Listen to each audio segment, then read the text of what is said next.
فرکانس شبکه بر ماهواره هاتبرد و بر ماهواره نایل سات. الحمد لله نحمده ونستعينه ونستغفره ونؤمن به ونتوكل عليه ونعوذ بالله من شرور أنفسنا ومن سيئات أعمالنا.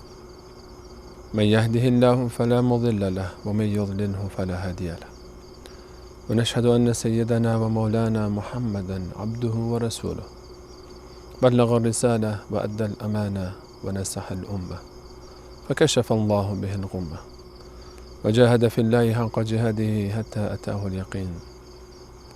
اللهم اجزه عنا خير ما جزيت نبيا عن أمته ورسولا عن دعوته ورسالته. وصل اللهم وسلم وزد وبارك عليه وعلى آله وأصحابه وأتباعه وأحبابه وعلى كل من اهتدى بهديه واستنى بسنته واقتفى أثره إلى يوم الدين. عرض سلام و ادب و احترام دارم خدمت همه شما بینندگان عزیز و ارجمند و یک سلام ویژه دارم خدمت به بزرگان خونه. سلام گرمی دارم خدمت به همه مادران عزیز و بزرگوار. همچنین سلام ویژه‌ای دارم خدمت پدران بزرگواری که در هر جمعی صدای بنده رو میشنوند. سلام مخصوص دارم به تمامی مادرهایی که صدای لالاییشون در گوش بچه هاشون هنوز باقی است. سلام ویژه دارم به تمام اون مادرانی که اگر به فرزندانشون بگن محبت یعنی چی، عشق یعنی چی، دوستی یعنی چی، عاطفه رو برای ما تعریف بکن، با یک کلمه حتما خواهند گفت مادر. سلام دارم خدمت اون پدران بزرگواری که دستاشون پینه بسته از کار، از زحمت و تلاش به خاطر فرزندانشون. عرض سلام و ادب و احترام دارم خدمت همه مادران و پدران عزیز و بزرگواری که فرزندانشون هر چی دارن از وجود اونها دارند. آیا فرزندی هست که بدون پدر و مادرش معنا بشه؟ آیا وجود فرزند بدون پدر و مادر معنایی داره اصلا؟ مگر غیر از اینه که پدر و مادر باعث به وجود آمدن اون در عالم اسباب شدند؟ مگر غیر از اینه که پدر و مادر بودند که سبب شدن این شخص به دنیا چشم باز بکنه؟ که این حقیقت رو منکره؟ که میتونه فراموش بکنه؟ کدوم انسان منصف فراموش میکنه زحمت‌هایی رو که پدر و مادرش براش کشیدن؟ در این برنامه قصد داریم درباره پدر و مادر صحبت بکنیم، درباره صفت زیبایی به اسم نیکوکاری بابا والدین صحبت بکنیم، راجع به این اخلاق بسیار عظیم،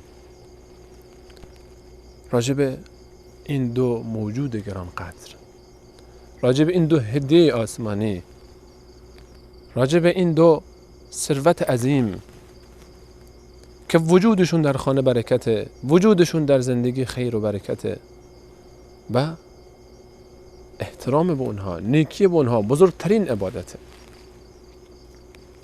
همون عزیزانی که الله تعالی ما رو در آیات مختلف قرآن به نیکی اونها امر کرده بعد از عبادت خودش.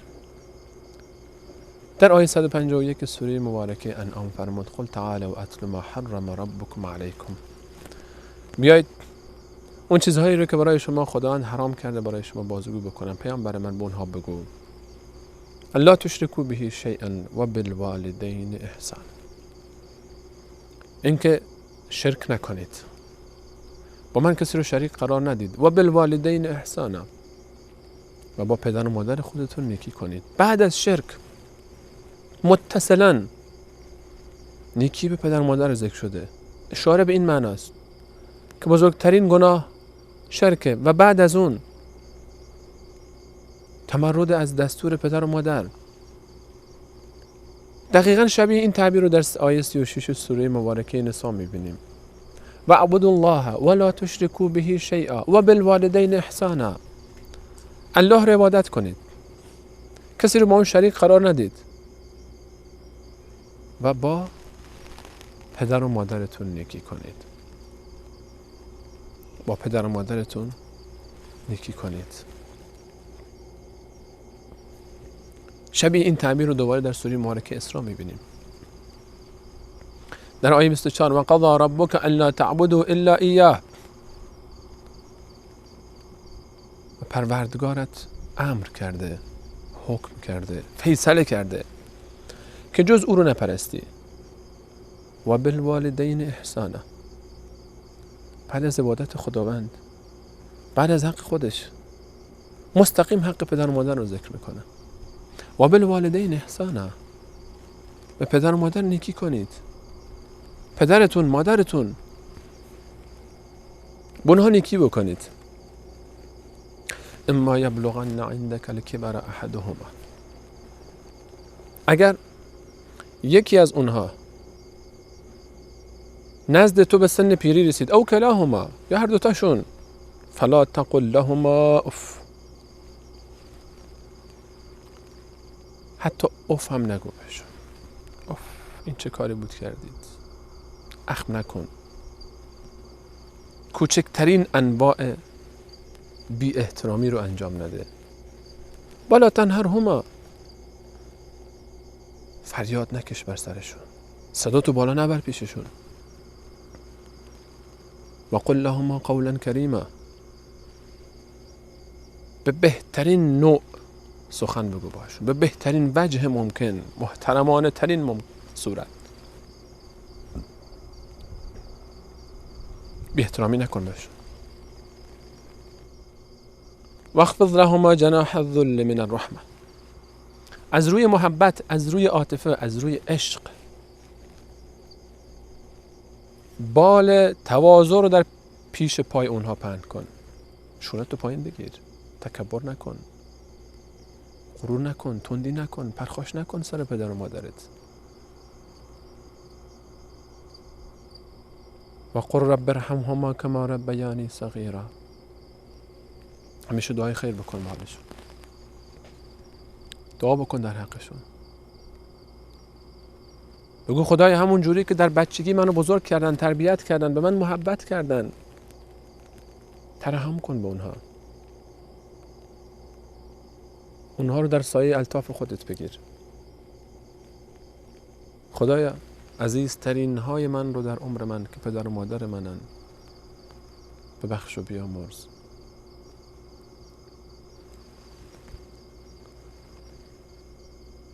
اونها تندی نکن، پرخاش نکن، کوچکترین بی احترامی رو در حق اونها روا ندار. وقتی که تو رو بزرگ کردن، دعای خیر بکن در حقشون. در آیه دیگری در سوره مبارکه لقمان آیه 14 الله تعالی می‌فرماد و وصینا الانسان بوالدیه. ما انسان رو نسبت به پدر و مادرش سفارش کردیم، تأکید کردیم براش. این امره، این دستور دینه، این دستور خداست، دستور الله است. همونجوری که اطاعت از دستورش در نماز خواندن واجبه، در روزه گرفتن واجبه، در زکات، در بقیه امور، در این امر مهم یعنی نیکی به پدر و مادر هم واجبه. دستور الله است. ما سفارش کردیم انسان رو به پدر و مادرش. حملته امه وهنا علی وهن. مادرش اون رو با ضعف پشت سر ضعف حمل میکرد. و فصاله فی عامین. 2 سال شیر داد اون رو.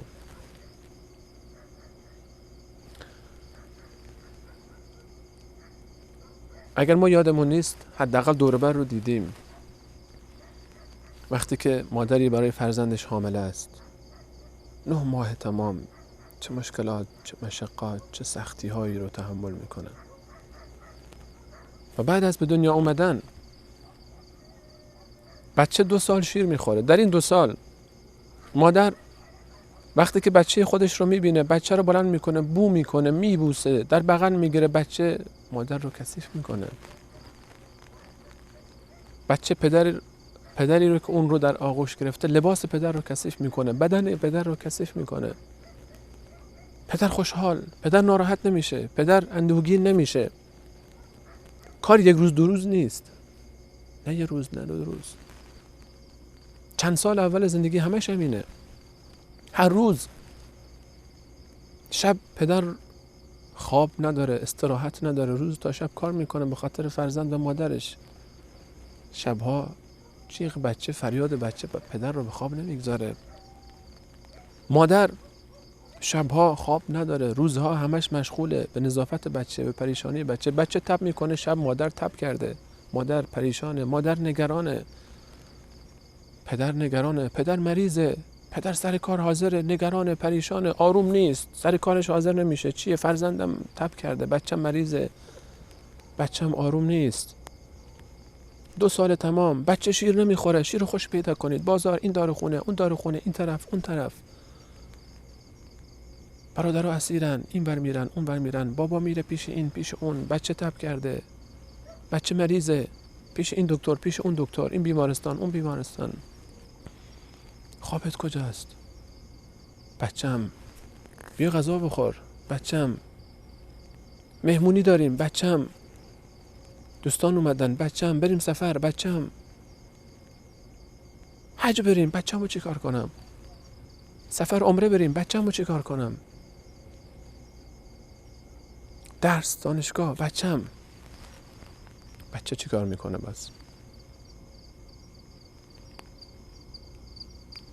بچه بزرگ شده، بابا زحمت میکشه، بابا رفته سر زمین کار میکنه، بیل میزنه، عرق میریزه، بابا داره کارگری میکنه، مادر داره مستخدمی میکنه این طرف اون طرف، برای اینکه خرج بچه رو در بیارن، برای اینکه بچه بره مدرسه درس بخونه، برای اینکه بچه فردا سرفکنده نباشه تو جامعه، برای اینکه بچه فردا حرفی برای گفتن داشته باشه. بچه رفته درس خونده، جناب دانشجو، خانم معلم، خانم دکتر، آقای مهندس، با دوستانش جمعن. بابا تو نمیاری ببینیم؟ خجالت میکشه بابای خودش رو معرفی کنه.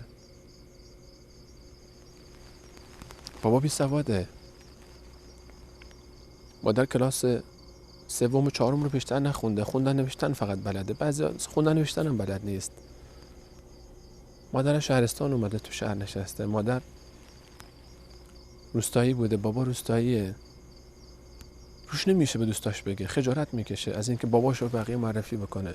همون بابایی که با افتخار این بچه رو میبرد پیش این و اون، همون بابایی که این بچه رو وقتی بلند میکرد خیسش میکرد بچه، این مادر، همون مادری که 9 ماه تو شکمشون رو نگه داشت. این بچه از خون و گوشت و پوست همون مادره، از گوشتش تغذیه کرد، از خونش تغذیه کرد. امروز به مادرش توجه نمیکنه، خجالت میکشه مادرش رو تو جمع بین دوستاش بیاره.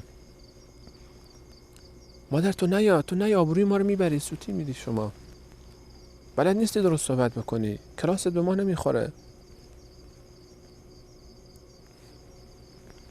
پدر دستاش از کار کردن زخمه، پیچه دوستان نمیپره باباشو. آقای مهندس بگه بابای من بی سواده، بابای من کشاورز بوده، بابای من غازه‌داره، بابای من راننده است، بابای من نگهبانه، بابای من فلانجا کارگره. این منصفانه نیست. این اون چیزی نیست که الله و رسولش به ما تعلیم دادند. بعد از یک میان برنامه کوتاه با ما باشید، به ادامه بپذیم.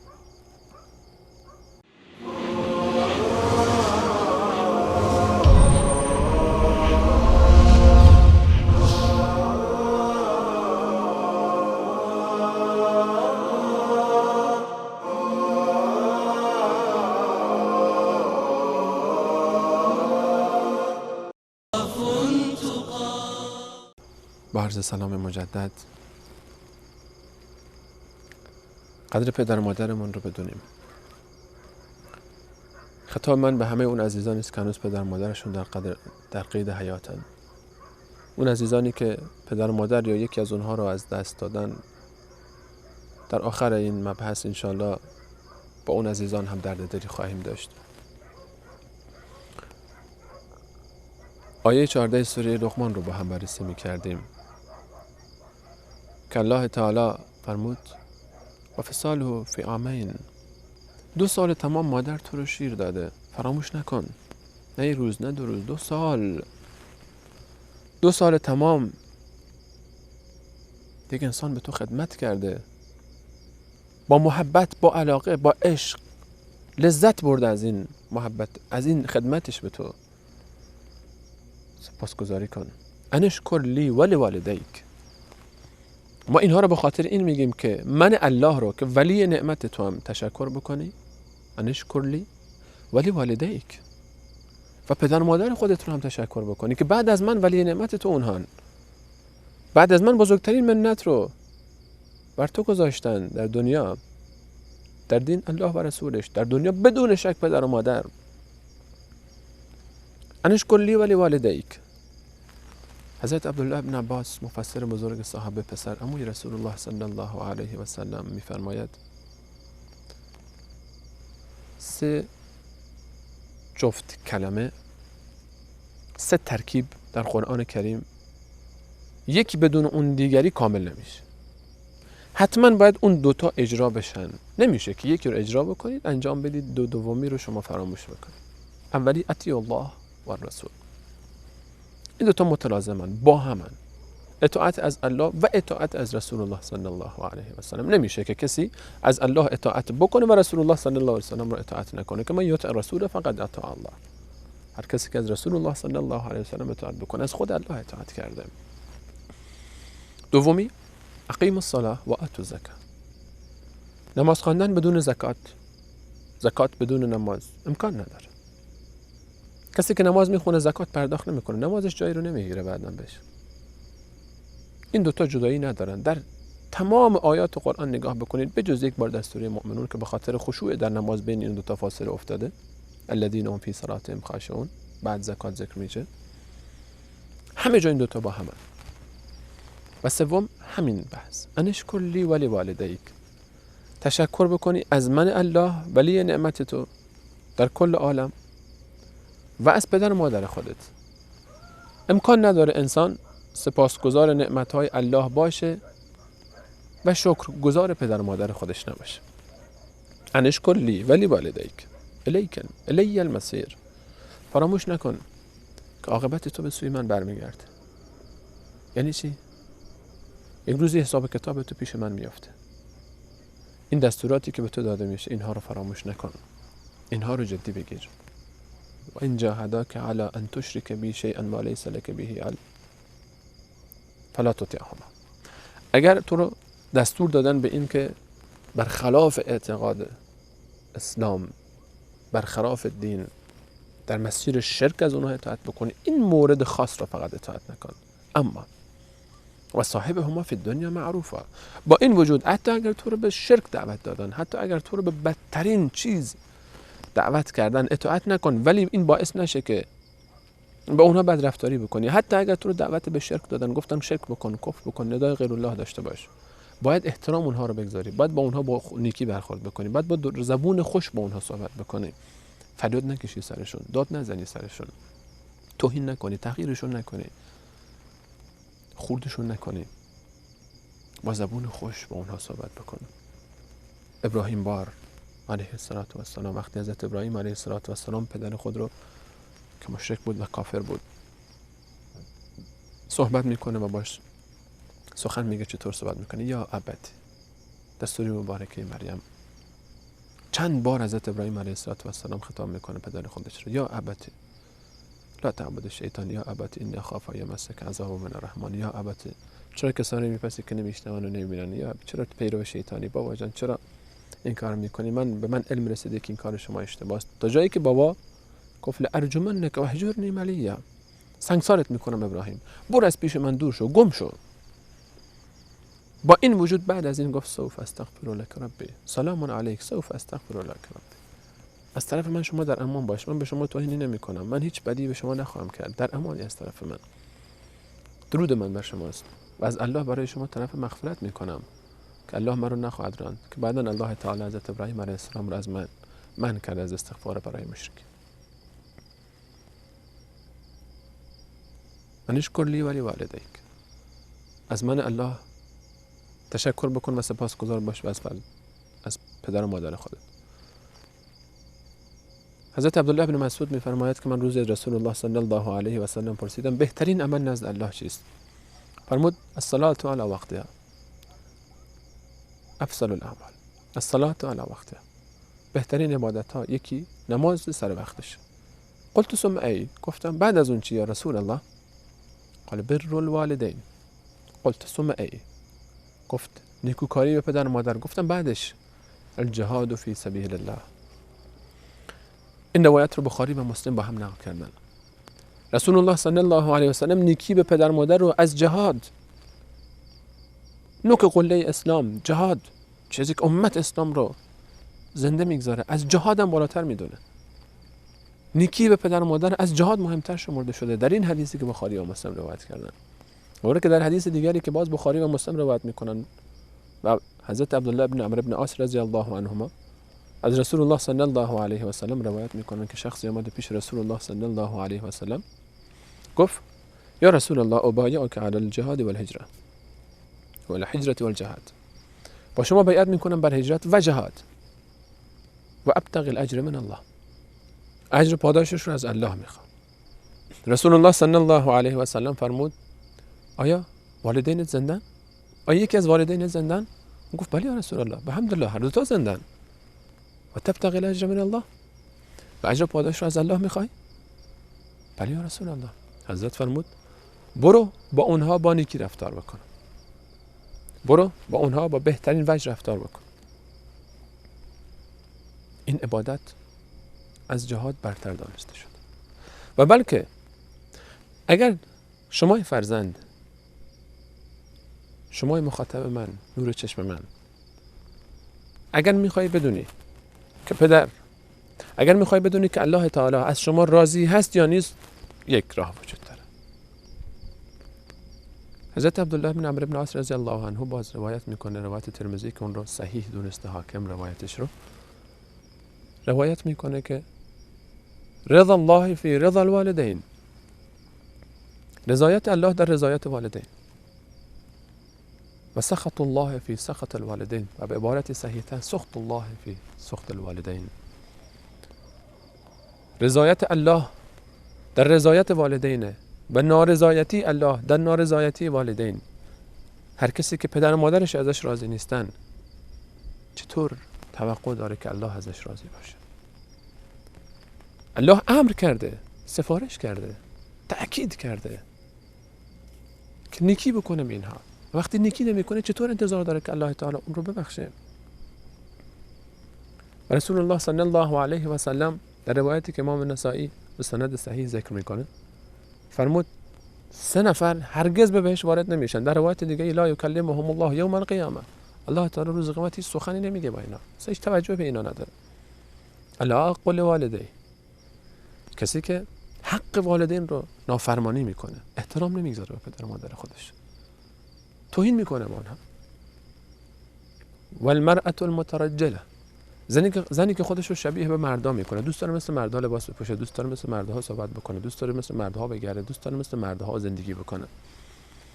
و دیوس، و سومین نفر کسی که به ناموس خودش توجهی نداره، مهم نیست براش خانمش با کی میگرده، کجا میره، کجا میاد، رابطه‌های خانمش با مردهای بیگانه، دخترش با مردهای بیگانه، خواهرش، اصلا مهم نیست براش کی با کی میگرده، از دور بریاش، محارمش.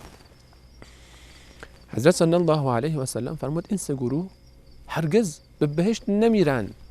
کسی که پدر و مادرش ازش راضی نیست، عاقش کردن با قاف و عین، عاق شده یعنی نافرمان شده، یعنی پدر و مادر این رو دیگه روندن از خودشون، این بوی بهشت رو نمیبره. رسول الله صلی الله علیه و سلم فرمود چطور میتونه این انسان خوشبخت بشه در حالی که پدر و مادرش رو نافرمانی کرده؟ و رسول الله صلی الله علیه و سلم بنا به روایتی که امام مسلم نقل میکنه از ابو هریره رضی الله عنه فرمود به خاک مالیده بشی بینی کسی، رغم انف 3 بار. به خاک بینی کشیده بشه بینی کسی، به خاک بره بینی کسی، به خاک بخوره بینی کسی. قیل و من یا رسول الله، گفته شد یا رسول الله کیه این بدبخت که این همه شما دارید دعا میکنید که به خاک مالیده بشه، یعنی خوشبخت نشه، هرگز از بین بره این انسان، ذلیل بشه این انسان؟ فرمود کسی که یکی از والدین یا 2 تا از اونها را، احدهما او کلاهما، یکی از اونها یا هر دوی اونها را در پیری، در کبر، در پیری درک بکنه. یک پدر مادر پیری داره، پدر پیری داره، مادر پیری داره در خانه، ولم یدخل الجنه، و با خدمت به اونها، با احسان به والدین، با نیکی به والدین وارد بهشت نشه، با نیکی کردن به اونها خود رو به بهشت نرسونه، این انسان ذلیل باشه، این انسان از بین بره، اصلا این انسان میشه درد میخوره. عبادت کلش عبادته. نیکی به پدر و مادر، نگاه کردن به صورت پدر و مادر عبادته، باعث خیر میشه.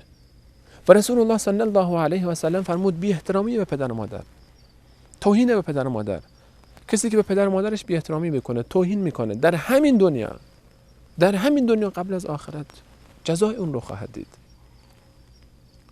بنا به روایتی که طبرانی و امام بخاری در تاریخش روایت صحیحی که ذکر میکنن، رسول الله صلی الله علیه و سلم فرمود 2 چیز جزای اونها به تأخیر نمیفته: البغی و حقوق الوالدین. یکی ظلم، تجاوز. در همین دنیا آدم ظالم به سزای عمل خودش قبل از آخرت میرسه، خار و ذلیل میشه انسان ظالم در این دنیا. و دوم کسی که به پدر و مادر خودش نیکی نکرده باشه، بدی کرده با پدر و مادر خودش، به والله این انسان از فرزندان خودش، از دور بریان خودش عین اون معامله‌ای رو که با پدر و مادرش کرده خواهد دید. هر انسان موفقی اگر روی زمین وجود داره برید ببینید، برید بررسی بکنید، ولو کافر این انسان. اگر انسان موفقیه به پدر و مادرش داره نیکی میکنه، احترام پدر و مادرش رو داره رعایت میکنه،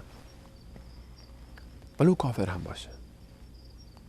احترام به پدر و مادر، نیکی به پدر و مادر عبادته. خدمت به پدر و مادر بزرگترین عبادته بعد از نماز سر وقت. در این حدیثی که از بخاری و مسلم نقل کردم خدمت، ای الاعمال افضل؟ الصلاة على وقتها. قلت ثم ای؟ البر الوالدین. قال البر الوالدین. خدمت به پدر و مادر، نیکی به پدر و مادر، احترام به پدر و مادر، اطاعت از دستوراتش به جز شرک فقط، اونم حتی اگر مشرک باشن، حتی اگر کافر باشن، و از شما چیزی رو بخوان که در چارچوب شرعه، به غیر از شرک باید اطاعت بشه. و در مورد شرک هم اگر صحبت کردم باید با نیکی با اونها برخورد بشه، همونجوری که از حضرت ابراهیم علیه السلام برای شما نقل کردم داستانش رو.